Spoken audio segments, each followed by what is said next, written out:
McFarland YouTube channel. Alright guys, the Leroy the Savage official t-shirts are here and they are sick. I'm really excited about these. So we went with the Cleetus signature on the front, but the back is so freaking epic. Boom, Leroy the Savage. Oh, look at that. Oh! And we got the twin turb skis set up on there. These shirts are awesome. They look so good. I cannot be happier with the way they came out. They are for sale now on the CleetusMcFarland.com website. I will put a link in the description. Grab one after the video. Alright guys, so if you read the title, you know we ran into some problems on the dyno with Leroy.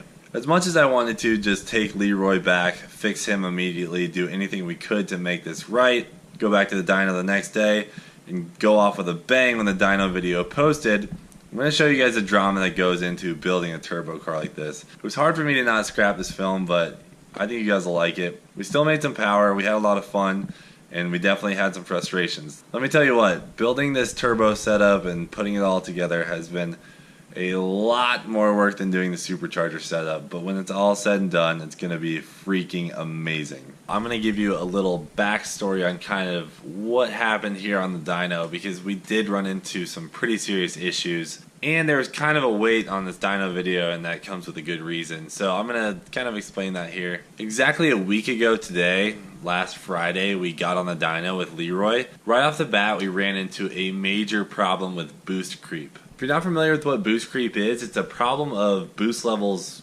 rising with the RPM. So the wastegate will be all the way open, and there's just not enough airflow through the wastegate to bypass enough exhaust gas, and essentially the rest of it just gets shoved into the turbo and you make more boost than you want to. That's the problem we ran into with Leroy and what you guys are going to see in the upcoming videos. So when the car was on the dyno that Friday, we diagnosed the problem as the wastegate having a 90-degree angle off of the manifold. Precision does recommend that your wastegate tube kind of flows like a river up the manifold, so we thought that might be the problem. I hit up ProFab Performance, the guys who built the turbo kit. They were like, yeah, we could change the wastegate tube and kind of point it like a flowing river. They didn't really think that it was going to be a problem one way or another, so they went ahead and fixed it. And they did it so dang fast that I didn't even, have time to post the first issue video. I was like, well, dang, I'll just wait because we're going to be going right back to the dyno. So a couple of days passed and we adjusted the wastegate tubes just a little bit, but that was not the issue. So for now, you guys got to watch the video. I'm going to walk you through it a little bit and kind of tell you what we're going to do to fix this issue, but we did in fact make some power. Alright, this thing running. Alright, guys, it is, let's see, 1:11 a.m. You guys know how we always get on the dyno late. I am fresh off the airplane from a trip, came straight to Proven Power where we always dyno the cars. I have Leroy right behind me. He is completely ready to roll. We just checked the oil, made sure there are no boost leaks.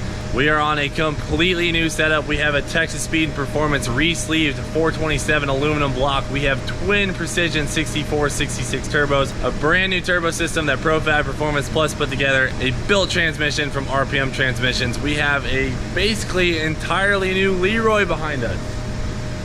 It is late, but Jeremy, my beloved tuner, happens to be working very late. He's actually firing up a Corvette right now in the background, so I'm gonna jump this clip forward a second.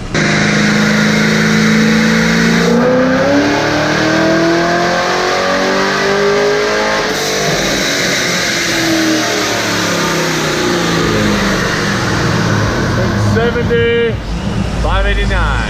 Yeah, so he is working late, finishing up that Corvette right there, and then we are gonna put Leroy the Savage on the dyno and finally get some numbers on this car. So without further ado, I wanna show you guys just a couple of things that we changed on Leroy, and then we're gonna get right into dyno tuning this bad boy. Alrighty guys, so one thing we changed is this wastegate pipe is actually coming off the manifold at more of an angle, so it's like a river flowing. And in doing that, that allows the wastegate to be a little bit more efficient. It'll get the proper airflow it needs to dispose of some air and not make too much boost or have boost creep. And then you guys haven't seen these yet, but ProFab built these sick carbon fiber tubs, and they're removable. They made these really cool little pipe frame here, and it actually just comes right off with a couple of bolts. They match the wing perfectly, so that's really cool.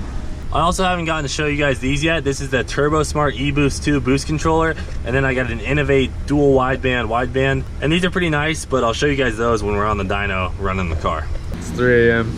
I'm ready to make some power. Let's make some power. Finally, the red car is done. It's Leroy's turn. All right, Leroy. Let there be power.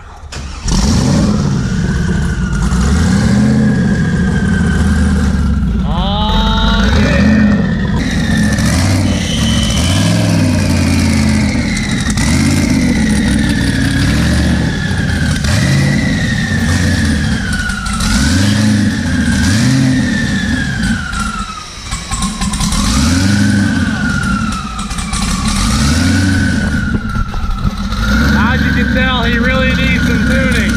Dude, I love these things. These are sick.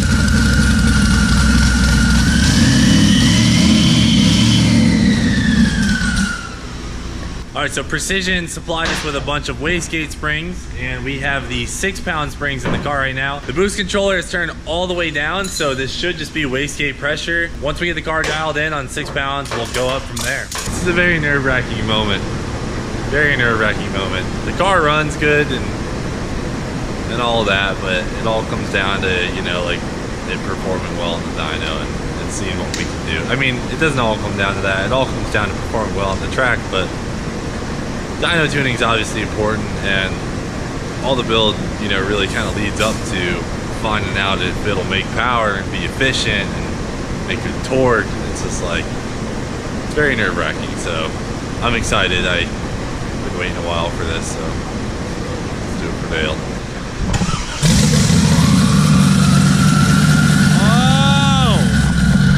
That's cool. Strapping him down nice and tight. Yeah. Oh yeah, brother. We gotta give it snap routine.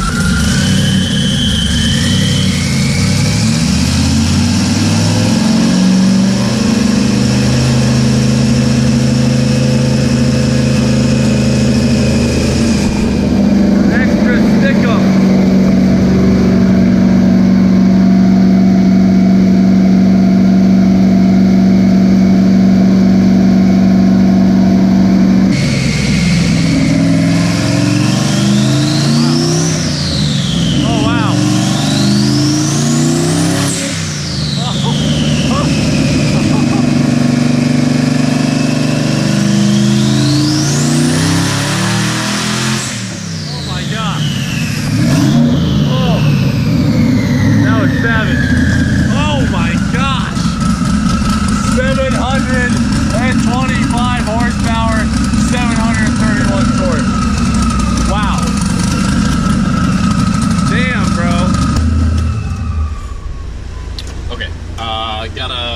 Got a lot of stuff I gotta take care of here. Okay. That was not even like a serious pull. I think it. That wasn't a serious pull. It made 700 plus. Jeremy's ready to make some power. You call that power? I call it power. I was pretty surprised. I thought you were gonna do like a short pull. That was a short pull. That was a short pull. We went to 5,000 RPM. That's pretty good. That was something right there. That was something and a half. Why aren't you as excited as me, Jeremy? Goodness gracious. So I said the springs were only for 6. It actually made 8 pounds of boost on that pull. So keep in mind, this is our second time on the dyno with Leroy, and right off the bat we realized that we still had the same boost creep issue. It actually didn't really make any difference at all when we changed the tube and made it, you know, flow like a river, like I said. Alright, here we go, round 2. Oh, there she goes. Wow, that will never get old. That startup thing.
What the hell are you doing over here?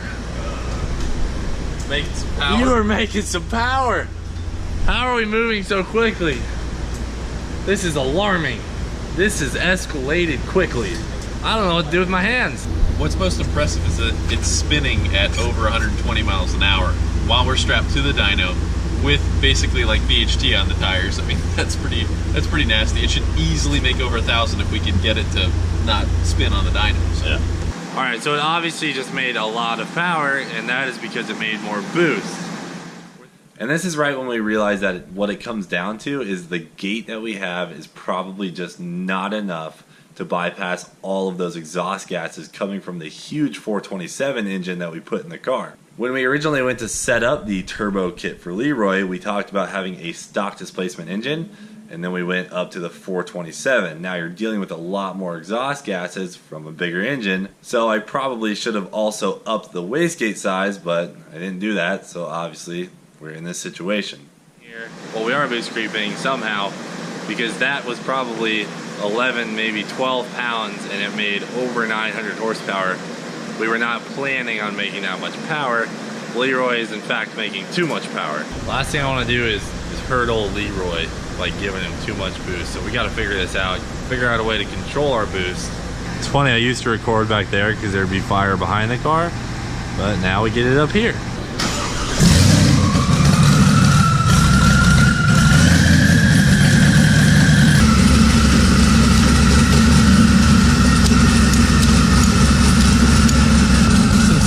Strapping. Damn, dude. I heard you like straps, bro.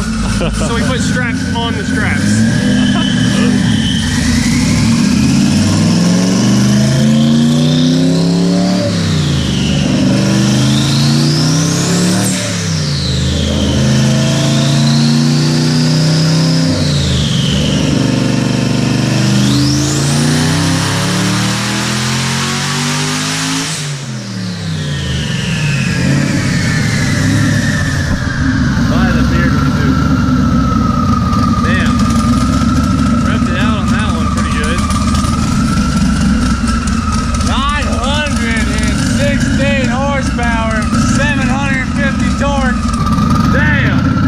Boost did it make? It was climbing. It was going to go over 15. Climbing and climbing and climbing. That's why. Yeah, so we're in a little bit of a weird spot here. We got to I don't know, figure something out. We might need another wastegate or something. So this could just be a terrible idea, but you know, it's because they are high flow air filters. But if we restrict the airflow a little bit, we won't be making, you know, too much boost like we are right now, and that'll at least be a temporary solution to this problem so I can make the race with Kyle, but hard to say what will happen. Well, the filters are on. Who knows if it'll make a difference, but we're gonna at least try it.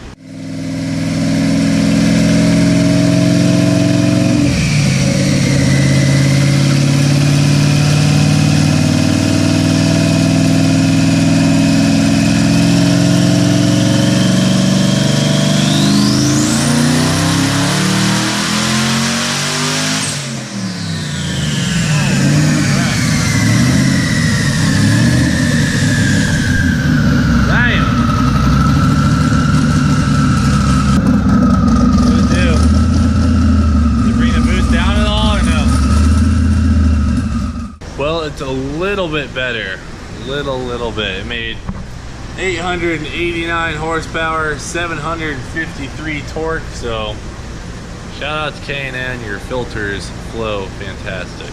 So yeah, it's like we either add a wastegate to this thing or something, I don't know. Create a manifold leak by removing an O2 sensor, but that probably isn't enough. It's just creeping real hard, and you know, there's nothing we can do about it because the wastegates are set up like they're flowing like a river, man. I mean, this thing is set up correctly. I guess it just needs another way to let some air out. Too much boost. Has anybody ever said that? Is that a thing? Too much boost?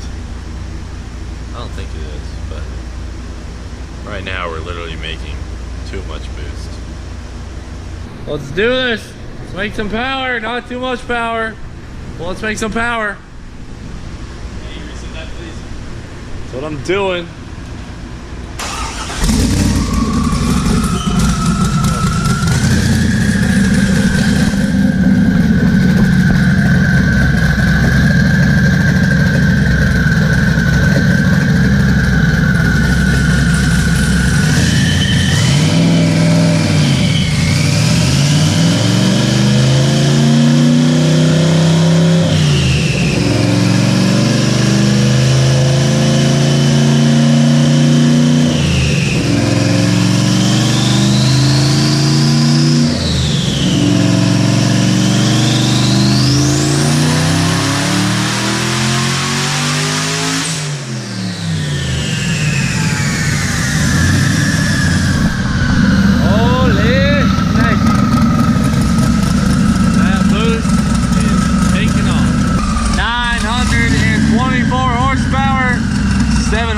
258 torque. And you can just see it is going up and up. So at this rate, we are restricting the turbos with the air filters. They don't do much, but luckily it's pretty easy to add to that restriction via some tape. And because this is a Cleetus McFarland YouTube channel, what would stop us from putting tape on an insanely amazing build? We're doing some mighty fine taping here on these two filters. Daryl is going to look for this like restrictor coupler he has, but for now we're gonna go ahead and tape up about 20% of this, not even. Do it on both filters and see how it does.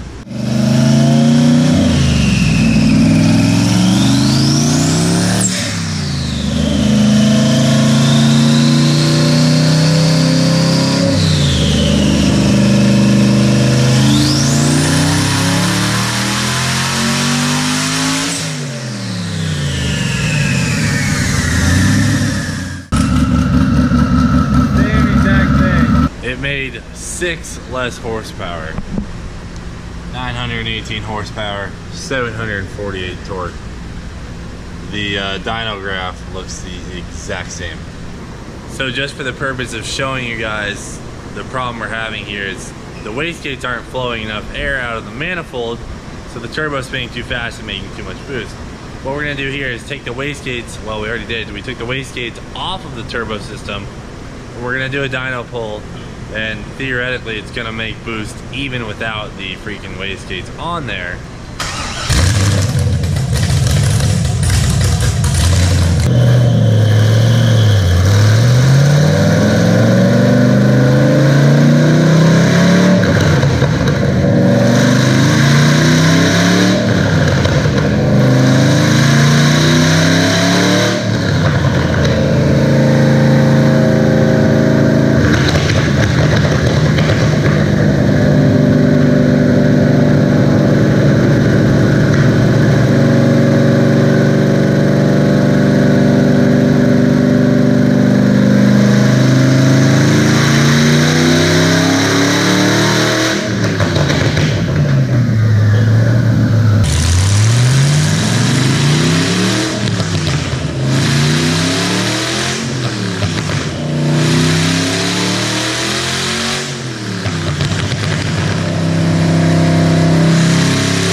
So just there in partial throttle, the car is already getting into boost. What it comes down to is even with the wastegates off, it's making boost, so it should make, you know, maybe 1 pound at most. Yeah, we just got an airflow issue here, and you know. So at this point we realize there's really nothing we can do. We tried restricting the turbos, but that just doesn't do anything. There's nothing Jeremy can do on the laptop. I mean, the boost is coming in hard and it is creeping fast, so it's really dangerous for the engine. We did want to make over 1,000, but it was so uncontrollable going up to those high horsepower levels. There's a chance we could grenade the engine, and it's just not worth it. The good news is I spent my entire day today, and that's why this video is being posted so late, working on this solution for Leroy, which you guys will see in a couple of days. We did get some stuff figured out, and I'm excited for you guys to see it. We'll be heading back to the dyno and making some real power, and hopefully not running into these issues. But all in all, guys, thanks for watching. Do it for Dale. We'll see you later. But on your way out, don't forget to grab one of them new Leroy the Savage t-shirts. Well, dang. Hope you enjoyed your time on the Cleetus McFarland YouTube channel. Check out some of our t-shirts. We've got the Do It For Dale t-shirt, the Do It For America t-shirt, and of course the Twin Turbskis t-shirt, all of which can be found in the link in the description below. If you liked what you saw, please subscribe and check out this video that we posted earlier this week.